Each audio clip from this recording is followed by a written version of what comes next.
नमस्कार फ्रेंड, जैसा कि आप जानते हैं कि हमारे चैनल पे daily UPPCL, Bihar state power holding company, railway LP technician, UP ordinal TGT, DRDO सभी एग्ज़ाम की तैयारी कराई जा रही है।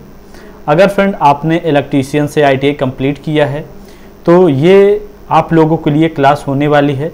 और आज ये क्लास आप लोग के सामने मैं जो डिस्कस कर रहा हूँ ये फ्यूज एमसीबी के जो है आज पार्ट सेकंड और आज जो है लास्ट हमारा ये रहेगा पार्ट।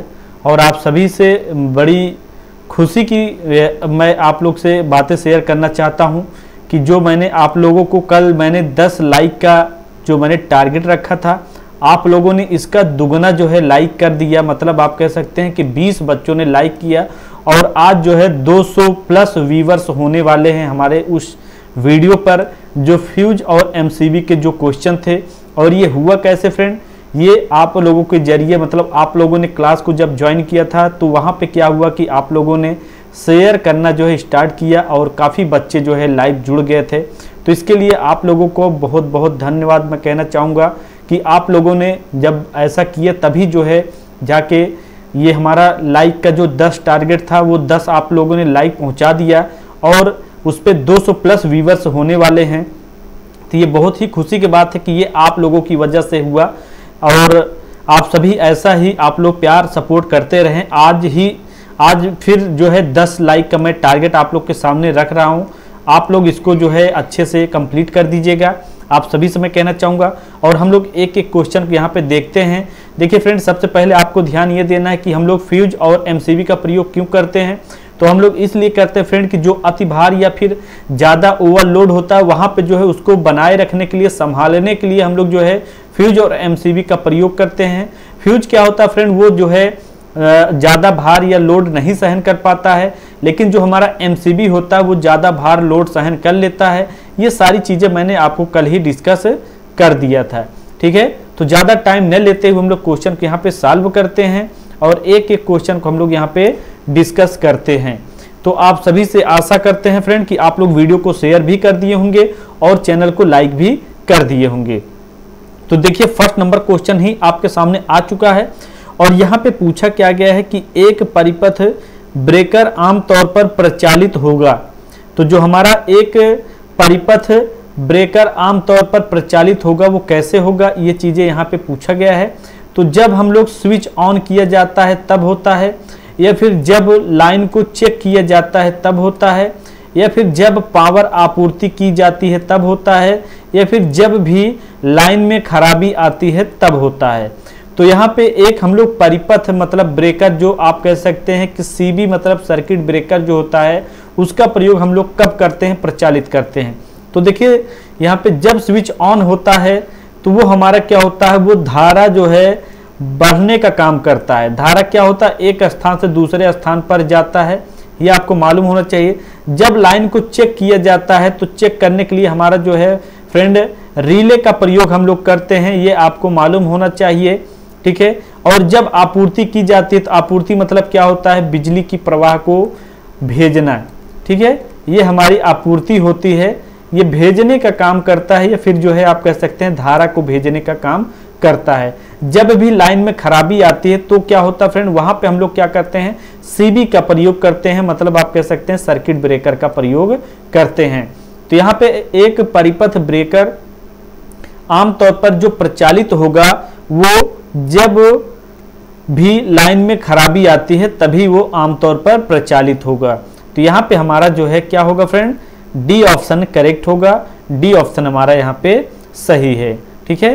तो सीबी का प्रयोग हम लोग लाइन में खराबी आने पर ही करते हैं, ये मतलब आपको ध्यान होना चाहिए सर्किट ब्रेकर का। अब देखिए नेक्स्ट क्वेश्चन, और यहाँ पे क्या पूछा गया है आपके सामने कि किसी भी सर्किट ब्रेकर की अलगाव की क्षमता को आमतौर पर व्यक्त किया जाता है। तो यहाँ पे खास तौर पे जो पूछा गया है वो अलगाव की क्षमता को आमतौर पर व्यक्त किया जाता है, इसके बारे में यहाँ पे इन्होंने पूछा है, ठीक है। तो ये चीजें आपको ध्यान देना है। तो यहाँ पे हमारा जो है ए में क्या दिया गया है, ए में हमारा यहाँ पे MVA मतलब मेगा वोल्ट एम्पियर, बी में जो है किलो वोल्ट एम्पियर, सी में किलो एम्पियर जिसे हम लोग KA बोलते हैं, या डी में जो है वोल्ट एम्पियर मतलब VA। तो यहाँ पे हम लोग अलगाव की क्षमता को आमतौर पर जो व्यक्त करते हैं फ्रेंड, उससे हम लोग किस में करते हैं, मेगा वोल्ट एम्पियर में करते हैं, मेगा वोल्ट एम्पियर। ठीक है, वोल्ट एम्पियर में हम लोग एम्पियर में करते हैं। तो ये चीजें मालूम होना चाहिए फ्रेंड। तो यहाँ पे हम लोग CB का प्रयोग हम लोग जो है आमतौर पर जब हम अलग करते हैं तो वहां पर हम लोग MVA में करते हैं, मतलब यहाँ पे हमारा A ऑप्शन हमारा सही होगा, A ऑप्शन हमारा यहाँ पे करेक्ट है। उसके बाद देखिए नेक्स्ट क्वेश्चन, नेक्स्ट क्वेश्चन पे आपके सामने पूछा क्या गया फ्रेंड, यहाँ पे कि AC की रिले में ची ची के शोर को किसके द्वारा कम किया जा सकता है। तो यहाँ पे ची ची मतलब आवाज की बात की जा रही, AC मतलब जो है अल्टरनेटिंग करंट की बात की जा रही है। तो इसको हम लोग किसके द्वारा कम किया जा सकता है। तो ये में दिया है कॉन्टैक्ट के बीच में एबेस्टेस को रखकर, बी में चुंबकीय फील्ड की टिप के पास कॉयल की सेंडिंग प्रदान करके, या सी में कॉयल और कॉन्टैक्ट्स के ऊपर से गंदे कणों को साफ करके, या डी में कॉयल के डी में क्या दिया है, कॉयल के कोर पर वार्निश लगाकर। तो आपको ध्यान ये देना फ्रेंड कि जब भी AC की जो हमारी रिले होती हैं, अल्टरनेटिंग करंट की जो भी रिले होती हैं, वहां पे ची ची की आवाज या शोर को कम करना हो, तब हम लोग क्या करेंगे, चुंबकीय फील्ड की टिप के पास कॉयल को क्या करेंगे, सेंडिंग प्रदान करेंगे। तो यहाँ पे हमारा जो है अगर देखा जाए तो हमारा यहाँ पे A ऑप्शन सही होगा। A ऑप्शन पे यहाँ पे जो है B ऑप्शन हमारा सही होगा। B ऑप्शन पे यहाँ पे इन्होंने बोला है कि हम लोग कॉयल के पास सेंडिंग प्रदान करेंगे, तभी जाके हमारा क्या होगा, जो ची ची की आवाज करती है या शोर करता है तो वो कम हो जाएगा। ठीक है, तो ये आपको ध्यान देना है। जैसे क्या होता है फ्रेंड कि आप एक वायर दिया गया है और आप क्या करते हैं कि आप जो है वहां पे बीच में क्या होता है कि आप एक दूसरे वायर को करंट के द्वारा भेजते हैं, तो क्या होता है फ्रेंड, इसके बीच में जब ये यहाँ पे जुड़ता नहीं है, थोड़ा सा गैप होता है कुछ मिलीमीटर पे, तो वहां पे जो है क्या होती है, आवाज टाइप से निकलना स्टार्ट होती है। तो इसको क्या होता है फ्रेंड, पूरी तरह से जो है हम लोग यहाँ पे जोड़ने का काम करते हैं, जिससे क्या हो फ्रेंड कि आपका जो है आवाज या फिर वहां पे शोर टाइप से आपको न सुनाई दे। तो ये सारी चीजें यहाँ पे बताई गई हैं। तो यहाँ पे हमारा B ऑप्शन करेक्ट होगा, B ऑप्शन हमारा यहाँ पे सही है। उसके बाद देखिए नेक्स्ट क्वेश्चन, नेक्स्ट क्वेश्चन पे क्या दिया गया फ्रेंड कि यहाँ पे नेक्स्ट क्वेश्चन आपके सामने, और यहाँ पे पूछा गया है कि एयर सर्किट ब्रेकर में आर्क को लुप्त करने के लिए किस माध्यम का प्रयोग किया जाता है। तो आपको यहाँ से ही इंगित होना चाहिए कि एयर सर्किट ब्रेकर में आर्क को लुप्त करना है। मतलब आप समझ रहे हैं, आर्क मतलब आग होती है, या फिर जो है आप कह सकते हैं इसको यहाँ से खत्म करना है। एयर सर्किट ब्रेकर में ACB एयर सर्किट ब्रेकर में हम लोग क्या करेंगे, आर्क को लुप्त करना है, या यहाँ से खत्म करना है, या फिर आप कह सकते हैं कि गायब करना है। तो इसके लिए किस माध्यम का प्रयोग करेंगे, तो SF6 या 6, या फिर ऑयल तेल, या हवा, या पानी का प्रयोग करके। तो आपको नाम से ही इंगित होना चाहिए कि एयर सर्किट ब्रेकर में अगर हमको आर्क को लुप्त करना हो, गायब करना हो, तो हम लोग वहां पे किसका प्रयोग करेंगे, हवा का प्रयोग करेंगे। मतलब एयर सर्किट ब्रेकर में हवा का प्रयोग से ही ये खत्म हो जाएगा यहाँ पे। ठीक है, तो ये हमारा यहाँ पे C ऑप्शन करेक्ट होगा, C ऑप्शन हमारा सही होगा। देखिए एयर में जो है आपको पानी प्रयोग करने से कोई फायदा नहीं मिलेगा, ऑयल प्रयोग करने से जो है दिक्कत हो सकती है, और यहाँ पे हम लोग SF6 का प्रयोग इसमें कर नहीं पाएंगे। ये हमारा जो होता है फ्रेंड, आगे आपको इससे रिलेटेड क्वेश्चन मिल जाएगा। ठीक है, तो ये हमारा यहाँ पे क्या होगा, सी ऑप्शन करेक्ट होगा, सी ऑप्शन हमारा सही है। और आप सभी फ्रेंड वीडियो को एक बार शेयर जरूर करें, और आप लोग 10 जो लाइक मैं टारगेट रखता हूं 10 लाइक का, वो अभी तक आप लोग पहुंचा दिए होंगे, इतना आप लोग से आशा करता हूं। देखिए उसके बाद नेक्स्ट क्वेश्चन पे देखिए क्या बोला गया है कि SF कहने मतलब ये होता है SF6 गैस है, ठीक है, गैस है। तो क्या है फ्रेंड, ये पूछा है ए में सल्फर क्लोराइड, बी में सल्फर डाइफ्लोराइड, सी में सल्फर हेक्साफ्लोराइड, या डी में सल्फर हेक्साफ्लोराइड।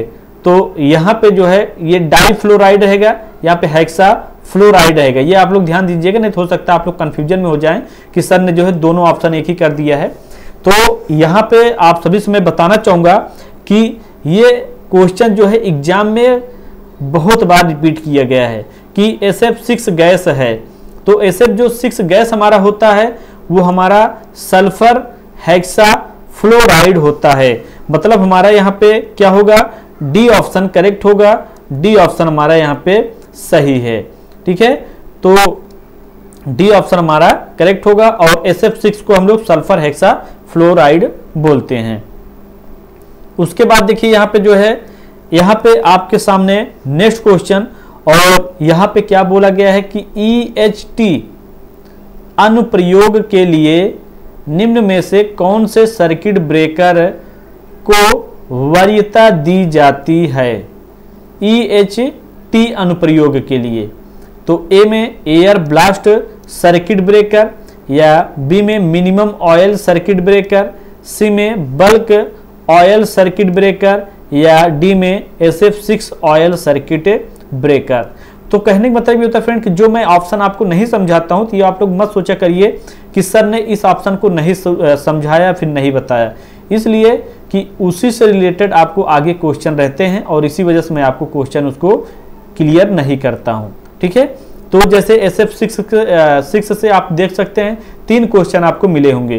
तो यहाँ पे हमारा जो है एयर ब्लास्ट सर्किट ब्रेकर मैंने आपको बता दिया है, आर्क को जो है क्या करना होता है, लुप्त करना होता है, ये आपको मालूम होना चाहिए, लुप्त, ठीक है। उसके बाद जो है मिनिमम ऑयल सर्किट ब्रेकर, ये हमारा जो है क्या होता है, ऑयल से मतलब रिलेट करता है, जुड़ा होता है। बल्क ऑयल सर्किट ब्रेकर, ये क्या होता है, ये अपने आप में जो है एक कह सकते हैं कि ये बूंद टाइप से आप कह सकते हैं, या फिर जो है आप इसको बोल सकते हैं बॉइलिंग टाइप से जो है ये ऑयल सर्किट ब्रेकर होता है, जहां पे आप लोग देखते होंगे कि बहुत तरीके से मतलब बूंद बूंद टाइप से करके जो है आप लोग को मालूम चलता हो भाप टाइप से, तो वहां पे ऑयल सर्किट ब्रेकर इसको इंगित करता है। तो यहाँ पे हमारा डी ऑप्शन सही होगा, SF6 oil circuit breaker. EHT अनुप्रयोगों या निम्न में से जो सर्किट ब्रेकर को वरीयता दी जाती है वो हमारा ऑयल सर्किट ब्रेकर मतलब SF6 ऑयल सर्किट ब्रेकर होता है। तो यहाँ पे हमारा जो है क्या होगा, मतलब आप कह सकते हैं कि डी ऑप्शन हमारा यहाँ पे सही होगा। उसके बाद देखिए नेक्स्ट क्वेश्चन, यहाँ पे 7th नंबर क्वेश्चन, और 7 नंबर क्वेश्चन देखिए क्या पूछा गया है कि आपको यहाँ पे सॉलिड स्टेट रिले में इनपुट डिवाइस होते हैं। तो सबसे पहले आपको ध्यान ये देना है कि सॉलिड स्टेट रिले में जो इनपुट डिवाइस होती हैं ये क्या होता है। तो ये लोड धारा एक या एक से अधिक अर्धचालकों के कारण प्रवाहित होता है। तो ये आपको मालूम होना चाहिए, एक या एक से अधिक जो धारा प्रवाहित होती है ये इसी के कारण होती हैं, मतलब लोड धारा के वजह से। तो यहाँ पे हमारा जो है पूछा क्या गया है कि स्टेट रिले में इनपुट डिवाइस होती हैं। तो यहाँ पे हमारा सॉलिड स्टेट रिले में जो इनपुट डिवाइस होती हैं वो कौन सी होती हैं। आगे देखिए यहाँ पे आपको इनपुट डिवाइस पूछा गया है, बाद में आपको आउटपुट डिवाइस भी पूछा जाएगा, ठीक है। तो ये नहीं होता फ्रेंड कि आपको 0 लेवल पे एक इनपुट बता दिए जाए और क्या इनपुट बता दिए जाए और आउटपुट आपको न बताया जाए। तो ये सारी क्वेश्चन आपको 0 लेवल पे क्या होता है कि आपको क्लियर किया जाए, ठीक है। तो 0 लेवल का ही यही मतलब होता है कि आपको कुछ भी जानकारी नहीं है इलेक्ट्रीशियन के बारे में, तो यहाँ पे आपको एक एक क्वेश्चन को बताना होता है। तो उसके बाद देखिए, तो यहाँ पे हमारा सॉलिड स्टेट रिले में जो इनपुट डिवाइस होती हैं वो एलईडी होती हैं, लाइट इमिटिंग डायोड, या फिर ट्रांजिस्टर, या फिर एबी दोनों, या थायरिस्टर। तो देखिए आपका यहाँ पे ए में दिया है एलईडी, बी में थायरिस्टर। तो हमारा सॉलिड स्टेट रिले में अगर देखा जाए तो यहाँ पे हमारा सी ऑप्शन करेक्ट होगा। सी ऑप्शन पे ए और बी दोनों दिया गया है, मतलब हमारा यहाँ पे ये दोनों सही होंगे, इनपुट डिवाइस होती हैं स्टेट सॉलिड स्टेट रिले में। उसके बाद देखिए यहाँ पे जो है आपके सामने नेक्स्ट क्वेश्चन, और नेक्स्ट क्वेश्चन पे क्या पूछा गया है कि सॉलिड स्टेट रिले में आउटपुट डिवाइस होती हैं। सॉलिड स्टेट रिले में आउटपुट डिवाइस, तो पावर ट्रांजिस्टर, बी में थायरिस्टर, सी में ट्रायक। तो आपको ये ध्यान देना है कि ये हमारा जो ट्रायक और ये ट्रांजिस्टर जो भी होते हैं ये सभी अर्धचालक में पाई जाती हैं अगर देखा जाए। तो यहाँ पे अगर सॉलिड स्टेट रिले में आउटपुट डिवाइस अगर देखा जाए तो जो पाई जाती हैं वो हमारा डी ऑप्शन सही होगा। डी ऑप्शन पे क्या दिया गया है, उपरोक्त सभी। ये सॉलिड स्टेट रिले में आउटपुट डिवाइस होती हैं, पावर ट्रांजिस्टर और थायरिस्टर ट्रायक, ये सभी पाई जाती हैं आउटपुट में। ठीक है, तो ये आपको मालूम होना चाहिए। उसके बाद देखिए यहाँ पे आउटपुट में जो इनपुट में आपको एलईडी और ट्रांजिस्टर दिया गया था। अब देखिए यहाँ पे नेक्स्ट क्वेश्चन आपके सामने, नेक्स्ट क्वेश्चन पे यहाँ पे जो है 9th number question, 9th number पे आपके सामने क्या दिया गया है कि रिले का मुख्य कार्य क्या होता है। तो कहने का मतलब ये होता है जो रील होता है इसका प्रयोग हम लोग क्यों करते हैं, फॉल्ट को अलग करना होता है, या फॉल्ट ढूंढना होता है, या फिर जो है फॉल्ट होने से रोकना होता है, या ये सभी। तो मैंने आपको पहले भी बताया था कि जो हमारे रिले प्रयोग की जाती हैं, जैसे मुर्रे रिले एक करके होता है फ्रेंड, मुर्रे रिले, ठीक है, बकोल्ज रिले,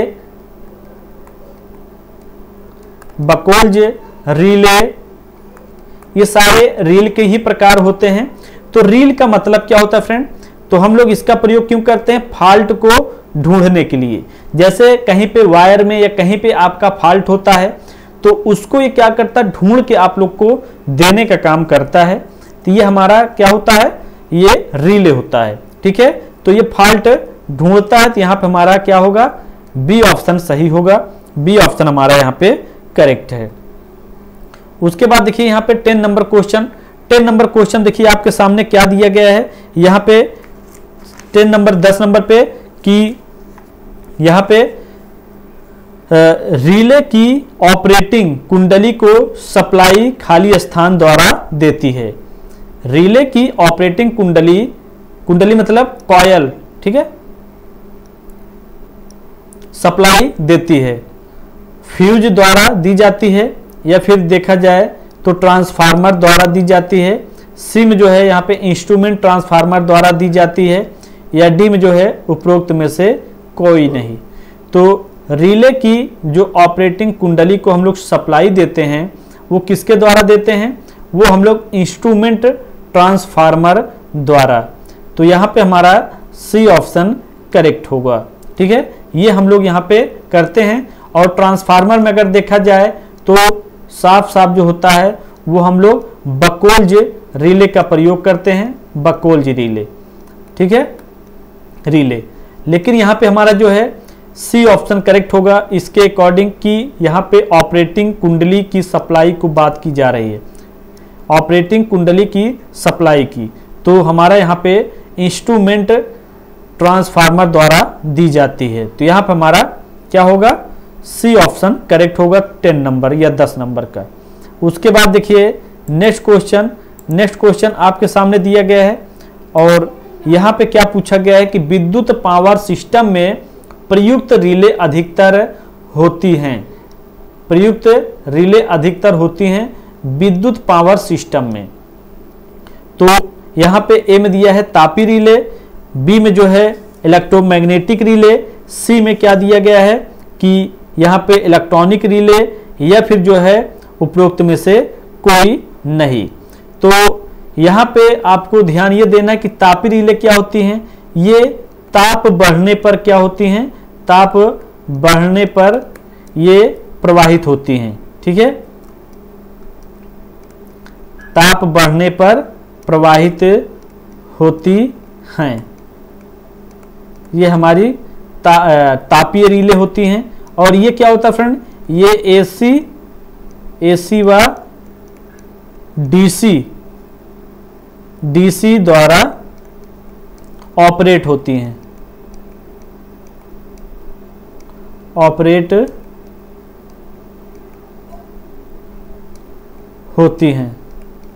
ठीक है। तो ये आपको मालूम होना चाहिए। तो यहाँ पे हमारा विद्युत पावर सिस्टम में जो प्रयुक्त रिले होती हैं, ये कौन सी होती हैं, इलेक्ट्रॉनिक रिले होती हैं। यहाँ पे इन्होंने क्या बोला है, विद्युत पावर सिस्टम।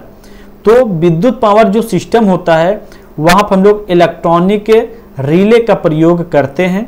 इस वजह से यहाँ पे हमारा जो है बी ऑप्शन करेक्ट होगा। बी ऑप्शन हमारा यहाँ पे सही है। तापीय रिले क्या होती है, ताप बढ़ने पर प्रवाहित होती हैं, जो तापीय रिले होती हैं, ठीक है। तो यहाँ पे हमारा बी ऑप्शन करेक्ट है। उसके बाद देखिए यहाँ पे नेक्स्ट क्वेश्चन, यहाँ पे कौन सा 12 नंबर क्वेश्चन कि तापीय रिले किस सिद्धांत पर कार्य करती हैं।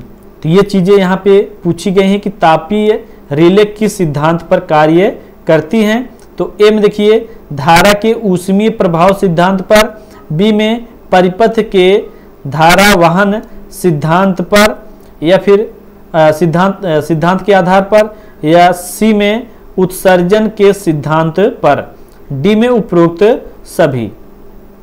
तो हमारा जो तापीय रिले जो सिद्धांत पे कार्य करती है वो ए ऑप्शन यहाँ पे सही होगा। ए ऑप्शन पे क्या दिया गया है कि यहाँ पे धारा के ऊष्मीय प्रभाव सिद्धांत पर होगा।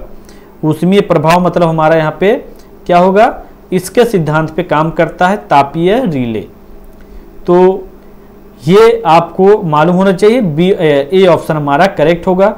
तो ये थे आज के क्वेश्चन। आज हम लोगों ने यहाँ पे 12 क्वेश्चन कंप्लीट किए, और जो फ्यूज का क्वेश्चन था जो आपको बहुत ही मतलब लग रहा था कि कठिन है, या फिर एमसीबी के जो भी क्वेश्चन आपसे पूछे जाते थे, या फिर रिले से जो भी क्वेश्चन आपसे पूछे जाते थे, वो सारे क्वेश्चन मैंने आपके कंप्लीट किए।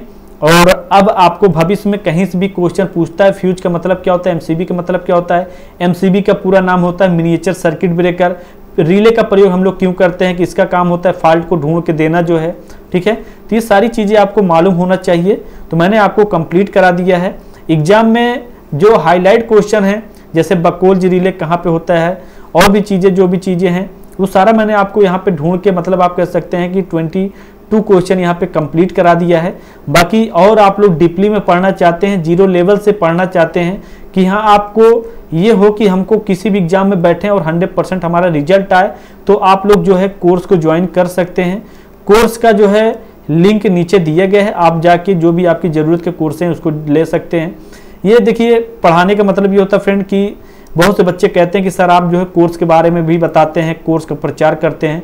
तो देखिए फ्रेंड, मैं आपसे बताना चाहूँगा कि अगर एक कहावत कहा गया है कि घोड़ा घास से दोस्ती करेगा तो खाएगा क्या। अगर मैं आप लोग को सारा जो भी मटेरियल्स हैं या सारा जो भी चीज़ें हैं वो मैं आपको फ्री में ही देता रहूँगा, तो हमारे जो भी देखा जाए तो हमारे साथ जो भी जुड़े हैं उनका क्या होगा, हमारा क्या होगा। तो भविष्य में ऐसा नहीं होना चाहिए कि कुछ पैसे की भी ज़रूरत होनी चाहिए, पैसे भी चाहिए। तो उसके लिए क्या होता है फ्रेंड कि कोर्स को प्रोवाइड किया जाता है जो कि बहुत कम ही प्राइस में रखा जाता है, और बुक पीडीएफ जो है आप लोग को किया जाता है। देखिए आप लोग के लिए मैंने टेस्ट भी जो है फ्री में कर दिया है। जो टेस्ट है वो आप हमारे ऐप पे जाइए, बिल्कुल फ्री में टेस्ट दीजिए। क्लासेस भी रात को मैं 8 PM पे जो डेली 8 PM पे क्लास रहती है वो भी मैंने आपको फ्री दिया है। तो कहीं ना कहीं फ्रेंड आप लोग के लिए ही कर रहा हूँ, जानकारी जो है सारा कुछ देता रहता हूँ एग्जाम से लेकर। तो बहुत से बच्चे क्या हो कि निगेटिव बातें बहुत ज़्यादा बोलते हैं कि सर आप कोर्स के बारे में बताते हैं। तो ऐसा नहीं होता फ्रेंड कि कुछ तो ज़रूरत होती है पैसों की। ऐसी नहीं है कि मैं बहुत घर से मतलब अमीर घर से हूँ कि पैसे की ज़रूरत नहीं है और फ्री में ही सारा कुछ कर दूँ, ऐसा नहीं होना चाहिए। आप भी मेहनत कर रहे हैं तो आप भी पैसे के लिए ही मेहनत कर रहे हैं कि हमको जो है मेहनत करना है और नौकरी करना है। नौकरी जब करेंगे तो पैसा ही कमाएंगे। तो ये सारी सिद्धांतें होती हैं, आप समझ सकते हैं। तो जो बच्चे गलत कमेंट करते हैं मैं उन सभी से कहना चाहूँगा कि आप लोग गलत कमेंट ना करें कि सर कोर्स के बारे में बताते हैं, कोर्स के बारे में नहीं बताना चाहिए। मतलब ऐसा नहीं होना चाहिए। आप भी सोच सकते हैं कि आप भी तो पैसे के लिए ही सारा कुछ कर रहे हैं। तो मैं आप सभी से यही कहूँगा कि आज के बाद जो भी चीज़ें हैं वो आप समझ गए होंगे और कमेंट कभी नहीं करेंगे। और लाइक जो भी है फ्रेंड, वो मैं आप लोग को 10 लाइक का टारगेट रखता हूं डेली का। और आप लोगों ने इसके पहले जो भी पार्ट 1 क्लास थी उसमें 20 लाइक और 200 प्लस बच्चे व्यूवर्स जुड़ गए थे, इसके लिए बहुत बहुत धन्यवाद। और ये हुआ तब जब आप लोगों ने शेयर किया, एक एक बच्चा मिलकर शेयर किया तभी हुआ, और आप लोगों ने ग्रुप में भी शेयर किया था। तो आई होप कि मैं जो भी आपको बता रहा हूँ आप भी समझ गए होंगे और चैनल को सब्सक्राइब भी किए होंगे। और आने वाले समय में फ्रेंड मैं आप सभी से यही कहना चाहूँगा फ्रेंड कि आप लोग जब चैनल को सब्सक्राइब करेंगे तभी सारी क्लासेस आपको मिल पाएंगी, और इसकी सारी क्लासेस की जो भी PDF हैं वो सारी जो है आपको ऐप में मिल जाएंगी। और जितनी भी क्लासेस हुई अगर आपने नहीं देखा है तो आप हमारे चैनल का जो प्लेलिस्ट है उस पर जाइएगा, वहाँ पे बिल्कुल फ्री में सारी क्लासेस आप पाएंगे। अभी तक आपकी कम से कम 50 से 60 क्लासेस हुई हैं, वो सारी क्लासेस आप देख पाएंगे। चैनल को ज़्यादा से ज़्यादा शेयर करें। So thanks for watching and bye bye.